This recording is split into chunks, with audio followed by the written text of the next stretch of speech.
அப்போஸ்தலர் பணி 17வது அதிகாரம் 28வது வசனம். நாம் அவரை சார்ந்துதான் வாழ்கிறோம், இயங்குகிறோம், இருக்கின்றோம்.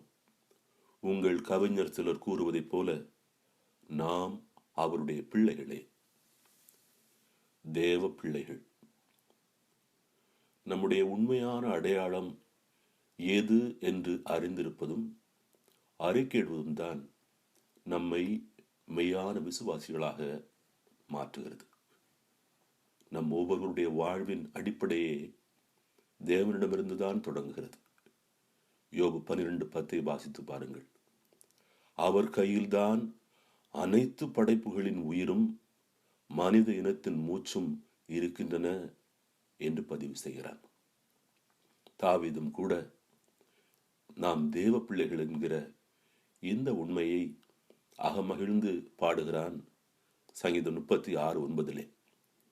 ஏனென்றால் வாழ்வு தரும் ஊற்று உம்மிடமே உள்ளது, உமது ஒளியால் யாமும் ஒளி பெறுகின்றோம் என்று சொல்கின்றான்.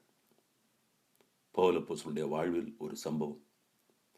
அரியோபகாஸ் என்பவனுடைய மன்றத்திலே நின்று அவன் விசாரிக்கப்படுகிற போது துணிச்சலோடு சொல்கிறான், நாங்கள் வாழ்வதும் இயங்குவதும் இருப்பதும் அவராலே தான் என்று சொல்லி. இயேசு இந்த உலகிலே வாழ்ந்தபோது அவருடைய இந்த போதனை அநேகம் பேருக்கு உணர முடியாத மறைபொருளாக இருந்தது. முதலாவது, அவர் தன்னை கடவுளின் மகன் என்று சொன்னது அவர்களை எரிச்சலூட்டியது. இன்னும் மற்றவர்களையும் கடவுளை அப்பா என்று அழையுங்கள் என்று சொல்லி அவர் கற்றுக் கொடுத்தது அவர்களால் உணர முடியாத மறைபொருளாக இருந்தது.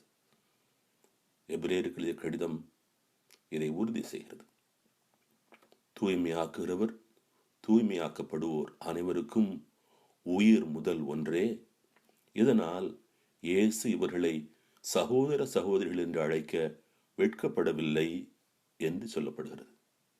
எனக்கு அருமையானவர்களே, நாம் இயேசுவின் சகோதரர்கள், இயேசுவின் சகோதரிகள், தேவனுடைய பிள்ளைகள். இந்த உண்மையை ஒவ்வொரு நாளும் எண்ணி அகமகிழ்வோம். ஜெபம் செய்வோம். அப்பா, எங்களை உம் பிள்ளைகளாக உருவாக்கியதற்காக நன்றி செலுத்துகிறோம். உம் பரிசுத்த ஆவியானவர் தாமே இந்த அற்புதமான தேவ பிள்ளைகள் என்கிற நிலையை எண்ணி அகமகிழச் செய்வாராக. இயேசுவின் பெயரால் ஜெபிக்கிறோம். ஆமென்.